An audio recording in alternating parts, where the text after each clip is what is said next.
Hi friends, ಎಲ್ಲರಿಗೂ ನಮಸ್ತೆ. ಲತಾ ಸಿರಿ ಪಾಕಶಾಲೆ ವಿಲಾಗ್ಗೆ ಸ್ವಾಗತ. ಡಾಬಾ ಸ್ಟೈಲಿನ ಮಸ್ರೂಮ್ ಮಸಾಲ ಮಾಡೋದು ಹೇಗೆ ಅಂತ ಹೇಳ್ಕೊಡ್ತೀನಿ.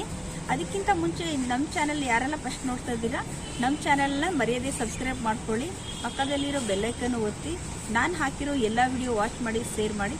ಬನ್ನಿ ಈಗ ಮಸ್ರೂಮ್ ಮಸಾಲ ಹೇಗೆ ಮಾಡೋದು ಅಂತ ಹೇಳ್ಕೊಡ್ತಾ ಇದ್ದೀನಿ. ಡಾಬಾ ಸ್ಟೈಲಲ್ಲಿ ಮಸ್ರೂಮ್ ಮಸಾಲ ಮಾಡೋದು ಹೇಗೆ ಅಂತ ಹೇಳ್ಕೊಡ್ತಾ ಇದ್ದೀನಿ.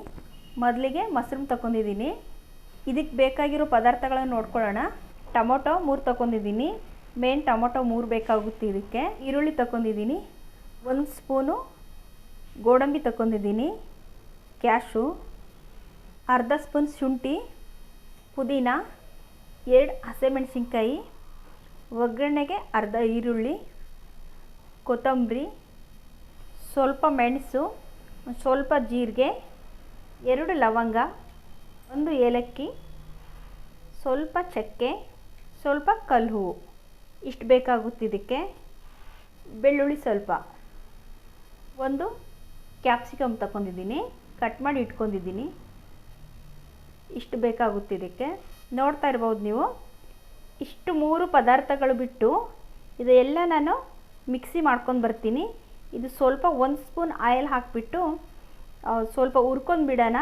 ಸ್ವಲ್ಪ ಫ್ರೈ ಮಾಡಿ, ಲೈಟಾಗಿ ಫ್ರೈ ಮಾಡಿ ನಾನು ಮಿಕ್ಸಿ ಮಾಡ್ಕೊಂಡು ಬರ್ತೀನಿ, ತೋರಿಸ್ತೀನಿ ಮತ್ತೆ ನಿಮಗೆ. ಇದಕ್ಕೆ ಕೊಬ್ಬರಿ ಏನು ಯೂಸ್ ಮಾಡೋ ಹಾಗಿಲ್ಲ, ಹಾಗೆ ಮಾಡ್ಬೋದು. ತುಂಬ ಚೆನ್ನಾಗಿರುತ್ತೆ. ಡಾಬಾ ಸ್ಟೈಲಲ್ಲಿ ಗ್ರೇವಿ ತುಂಬ ಚೆನ್ನಾಗಿರುತ್ತೆ. ಡಾಬಾ ಸ್ಟೈಲಿನ ಮಸಾಲ ನಾನು ಚಿಕ್ಕದ ಕಡಾಯಿ ಇಟ್ಕೊಂಡಿದ್ದೀನಿ. ಹಾಗೆ 1 ಸ್ಪೂನು ಆಯಿಲ್ ಹಾಕಿದ್ದೀನಿ. ಅದಕ್ಕೆ ಇದು 1 ನಿಮಿಷ ಫ್ರೈ ಮಾಡ್ಕೊಳ್ಳೋಣ. ಐಟಮ್ಸ್ ಎಲ್ಲ ಹಾಕಿ ರುಬ್ಬೋದನ್ನು. ಧನಿಯಾ ಪೌಡ್ರ್ ಹಾಕ್ತಾಯಿಲ್ಲ, ಧನಿಯಾ ಹಾಗಾಗಿ ಹಾಕ್ತಾಯಿದ್ದೀನಿ. ನೀವು ಧನಿಯಾ ಪೌಡ್ರ್ ಇದ್ದರೆ ಯೂಸ್ ಮಾಡ್ಕೋಬೋದು. ನೋಡ್ತಾ ಇರ್ಬೋದು ನೀವು, ನಾನೆಲ್ಲ ಒಟ್ಟಿಗೆ ಹಾಕ್ಕೊಂಡಿದ್ದೀನಿ. ತುಂಬ ಸಿಂಪಲ್ ಇದು. ತುಂಬ ಟೈಮ್ ಬೇಕಾಗಿಲ್ಲ, 5 ನಿಮಿಷದಲ್ಲಿ ನಾವು ಮಾಡ್ಕೋಬೋದು. ನೋಡಿ, ನಾನು ಒಟ್ಟಿಗೆ ಸೇರಿಸ್ಕೊಂಡು 1 ನಿಮಿಷ ಫ್ರೈ ಮಾಡ್ಕೊಳ್ತಾ ಇದ್ದೀನಿ. ಈ ಥರ ಫ್ರೈ ಮಾಡ್ಕೊಳ್ಳಿ.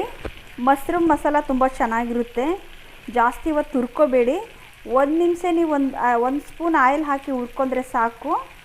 ಜಾಸ್ತಿ ಹುರಿಯೋವಂಥದ್ದೇನೂ ಇರಲ್ಲ. ಹುರಿಯೋದ್ರಿಂದ ಫ್ಲೇವರು ತುಂಬ ಚೆನ್ನಾಗಿರುತ್ತೆ, ಗ್ರೇವಿನೂ ತುಂಬ ಚೆನ್ನಾಗಿ ಬರುತ್ತೆ. ಡೈರೆಕ್ಟಾಗಿ ಹಾಗೆ ರುಬ್ಬಿ ಮಾಡ್ಕೋಬೋದು, ಬಟ್ ಈ ಥರ ಒಮ್ಮೆ ಮಾಡಿ ತುಂಬ ಚೆನ್ನಾಗಿ ಟೇಸ್ಟ್ ಇರುತ್ತೆ, ನಿಮಗೆ ಗೊತ್ತಾಗುತ್ತೆ. ನೋಡ್ತಾ ಇರ್ಬೋದು, ಇದೀಗ ಚೆನ್ನಾಗಿ ಫ್ರೈ ಮಾಡಿದ್ದೀನಿ. ನೋಡಿ, ಈ ಥರ ನೀಟಾಗಿ ಸ್ವಲ್ಪ ಫ್ರೈ ಮಾಡ್ಕೊಂಡ್ರೆ ಸಾಕು, ತುಂಬ ಫ್ರೈ ಮಾಡೋ ಹಾಗಿಲ್ಲ. ಇದನ್ನು ನಾನು ತಣ್ಣಗಾದ್ಮೇಲೆ ಮಿಕ್ಸಿ ಮಾಡ್ಕೊಳ್ತೀನಿ. ಇದು ಸ್ವಲ್ಪ ತಣ್ಣಗಾದ್ಮೇಲೆ ಮಿಕ್ಸಿ ಮಾಡ್ಕೊಳ್ಳೋಣ. ಮೊದಲಿಗೆ ಒಂದು ಕಡಾಯಿ ಇಟ್ಕೊಳ್ಳೋಣ, ಬಿಸಿ ಆಗೋದಕ್ಕೆ. ಬಿಸಿ ಆಗಲೇ ಅದು 2 ಸ್ಪೂನಿನ ಆಯಿಲ್ ಹಾಕ್ಕೊಳ್ತಾ ಇದ್ದೀನಿ. ಎಣ್ಣೆ ಬಿಸಿ ಆಗಿದೆ. ಈಗ ಈರುಳ್ಳಿ ಹಾಕ್ಕೊಳ್ಳೋಣ. ಈರುಳ್ಳಿ, 2 ಹಸಿಮೆಣಸಿನ್ಕಾಯಿ ಹಾಕ್ಕೊಳ್ಳೋಣ. ಕರ್ಬೇವಿನ ಸೊಪ್ಪು ಹಾಕ್ತಾಯಿದ್ದೀನಿ. ನಾನು ಆಲ್ರೆಡಿ ಮಶ್ರೂಮನ್ನು ಬಿಸಿ ನೀರಿಗೆ ಹಾಕಿಬಿಟ್ಟು ಉಪ್ಪು ಹಾಕಿ ಬಿಸಿ ನೀರಲ್ಲಿ 1 ನಿಮಿಷ ಕುದಿಸ್ಬಿಟ್ಟು ಅದನ್ನು ನಾನು ಸೋಸಿ ಇಟ್ಕೊಂಡಿದ್ದೆ. ನಿಮ್ಗೆ ಅದು ತೋರಿಸ್ಲಿಲ್ಲ ಯಾವ ಥರ ಮಾಡೋದು ಅಂತ. ಇರ್ಬೋದು ನೀವು. ಈ ಥರ ಆಗಿದೆ. ಏನಕ್ಕೆ ಕಪ್ಪಗಾಗಿದೆ ಅಂದರೆ ಇದರಲ್ಲಿ ಐರನ್ ಅಂಶ ತುಂಬ ಇರುತ್ತೆ, ಇದರಲ್ಲಿ ಕಬ್ಬಿಣ ಅಂಶ ತುಂಬ ಇರೋದ್ರಿಂದ ಇದರಲ್ಲಿ, ಹಾಗಾಗಿ ಕಪ್ಪಗಾಗುತ್ತಿದ್ದು. ಸ್ವಲ್ಪ ವಾಟ್ರಲ್ಲಿ ಹಾಕಿದರೆ ನಾವು ಈ ಥರ ಬಂದುಬಿಡುತ್ತೆ, ಕಪ್ಪಗಾಗುತ್ತೆ. ತುಂಬ ಅತಿ ಹೆಚ್ಚು ಕಬ್ಬಿಣಾಂಶ ಇರುತ್ತೆ ಇದರಲ್ಲಿ, ಹಾಗಾಗಿ ಸ್ವಲ್ಪ ಕಪ್ಪಗೆ ಬರುತ್ತೆ. ಇದೀಗ ಕಸ್ತೂರಿ ಮೆಥಿ ಸೇರಿಸ್ತಾ ಇದ್ದೀನಿ. 1 ನಿಮಿಷ ಫ್ರೈ ಮಾಡಿ ಮಿಕ್ಸಿ ಮಾಡ್ಕೊಂಡಿದ್ದೀನಿ. ಈ ಥರ ಬಂದಿದೆ. ಇದನ್ನು ಈಗ ಮಸಾಲೆ ಸೇರಿಸ್ಕೊಳ್ಳೋಣ ಫ್ರೈ ಮಾಡೋದಕ್ಕೆ. 1 ಸ್ಪೂನ್ ಖಾರ ಪೌಡ್ರ್ ಹಾಕ್ಕೊಳ್ತಾ ಇದ್ದೀನಿ. 1/4 ಸ್ಪೂನು ಅರಿಶಿನ ಪೌಡ್ರು. ಇದನ್ನು ಮಿಕ್ಸ್ ಮಾಡ್ಕೊಳ್ಳೋಣ.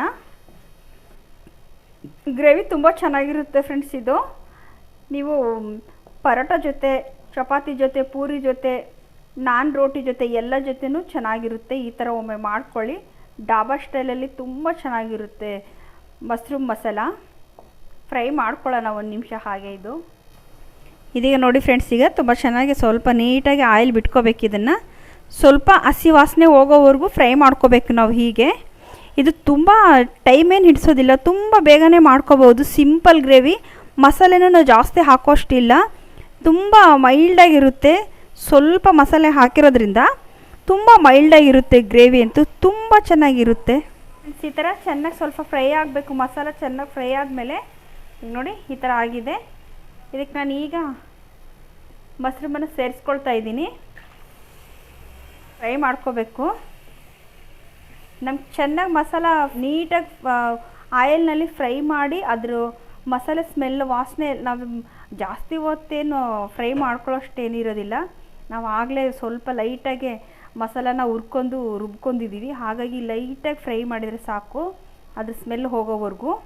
ಮತ್ತು ಈ ಥರ ಚೆನ್ನಾಗಿ ಗ್ರೇವಿ ನೀಟಾಗಿ ಬರುತ್ತೆ. ಈ ಥರ ತುಂಬ ನೀಟಾಗಿ ಬರುತ್ತೆ. ಫ್ಲೇವರು ತುಂಬ ಚೆನ್ನಾಗಿರುತ್ತೆ. ಡಾಬಾ ಸ್ಟೈಲಲ್ಲೇ ಅದೇ ಫ್ಲೇವರ್ ಸಿಗುತ್ತೆ ನಮಗೆ ಈ ಥರ ಮಾಡ್ಕೊಳ್ಳೋದ್ರಿಂದ. ಉಪ್ಪು ಸೇರಿಸ್ಕೊಳ್ಳೋಣ. ರುಚಿಗೆ ಬೇಕಾದಷ್ಟು ಉಪ್ಪು ಸೇರಿಸ್ಕೊಳ್ರಿ. ನಾನು ನೀರೇನು ಹಾಕ್ತಾ ಇಲ್ಲ, ಮಿಕ್ಸಿನಲ್ಲಿ ರುಬ್ಕೊಂಡಿದ್ದಲ್ವ ಅದೇ ನೀರನ್ನು ಹಾಕ್ಕೊಳ್ತಾ ಇದ್ದೀನಿ. ನೀರು ಬೇಕಾಗಿಲ್ಲ ಇದಕ್ಕೆ ಜಾಸ್ತಿ, ಇಷ್ಟೇ ನೀರು ಬೇಕಾಗಿರೋದು.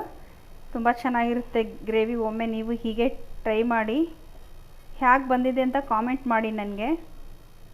ತುಂಬ ರುಚಿಕರವಾದ ಈಜಿ ಮೆಥಡಲ್ಲಿ ಮನೆಯಲ್ಲಿ ಸುಲಭವಾಗಿ ಡಾಬಾ ಸ್ಟೈಲಲ್ಲಿ ಮಾಡುವಂಥ ಮಶ್ರೂಮ್ ಮಸಾಲ ನಾನು ಹೇಳ್ಕೊಟ್ಟಿದ್ದೀನಿ. ಆಗಿದೆ, ತುಂಬ ಚೆನ್ನಾಗಿ ಬಂದಿದೆ ಗ್ರೇವಿ. ನೋಡ್ತಾ ಇರ್ಬೋದು ನೀವು.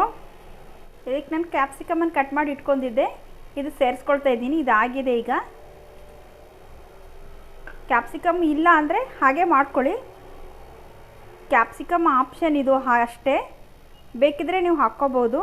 ಬಟ್ ಈ ಥರ ಹಾಕಿದರೆ ತುಂಬ ಟೇಸ್ಟ್ ಇರುತ್ತೆ. ಹಾಗಾಗಿ ನಾನು ಕ್ಯಾಪ್ಸಿಕಮನ್ನು ಹಾಕ್ತಾಯಿದ್ದೀನಿ. ಅದು ಎಂಡಿಗೆ, ಜಾಸ್ತಿ ಬೇಯಿಸೋ ಅಷ್ಟಿಲ್ಲ. 1 ನಿಮಿಷ ಬೇಯಿಸ್ಕೊಳ್ಳೋಣ. ಈಗ ಆಗಿದೆ, 1 ನಿಮಿಷ ಬಿಟ್ಟಿದ್ದೇನೇನೋ, ಜಾಸ್ತಿ ಬೇಯಿಸೋ ಅಷ್ಟಿಲ್ಲ ಕ್ಯಾಪ್ಸಿಕಮು. ಈಗ ಕೊತ್ತಂಬರಿ ಸೊಪ್ಪನ್ನು ಹಾಕ್ಕೊಳ್ಳೋಣ. ಇಂಥ ಸೂಪರಾದಂಥ ರೆಸಿಪಿನ ನಿಮ್ಮ ಜೊತೆ ಶೇರ್ ಮಾಡ್ಕೊಂಡಿದ್ದೀನಿ. ಡಾಬಾ ಸ್ಟೈಲಿನ ಮಶ್ರೂಮ್ ಮಸಾಲಾನ ಮಾಡಿ ತೋರಿಸಿದ್ದೀನಿ ನಿಮಗೆ. ನೀವು ಹೀಗೆ ಒಮ್ಮೆ ಟ್ರೈ ಮಾಡಿ ಮನೆಯಲ್ಲಿ. ಇವತ್ತಿನ ಈ ರೆಸಿಪಿ ನಿಮಗೆ ಇಷ್ಟ ಆಗಿದೆ ಅಂತ ಭಾವಿಸ್ತೀನಿ. ವಿಡಿಯೋ ಇಷ್ಟ ಆಗಿದ್ದರೆ ಶೇರ್ ಮಾಡಿ, ಲೈಕ್ ಮಾಡಿ. ಹಾಗೆ ಇನ್ನೂ ನಮ್ಮ ಚಾನಲ್ ಹೊಸಬರಾಗಿದ್ದರೆ ನಮ್ಮ ಚಾನಲನ್ನು ಸಬ್ಸ್ಕ್ರೈಬ್ ಮಾಡ್ಕೊಳ್ಳಿ. ಹಾಗೆ ಪಕ್ಕದಲ್ಲಿರೋ ಬೆಲ್ಲೈಕನ್ನು ಒತ್ತಿ, ನಾನು ಹಾಕಿರೋ ಎಲ್ಲ ವಿಡಿಯೋ ನಿಮಗೆ ಸಿಗುತ್ತೆ. ಚಾನಲ್ಗೆ ತಪ್ಪದೆ ಮರೆಯದೆ ಸಬ್ಸ್ಕ್ರೈಬ್ ಮಾಡ್ಕೊಳ್ಳಿ. ಇಷ್ಟೊತ್ತು ಈ ವಿಡಿಯೋ ನೋಡಿದ್ದಕ್ಕೆ ಥ್ಯಾಂಕ್ ಯು. ಬಾಯ್.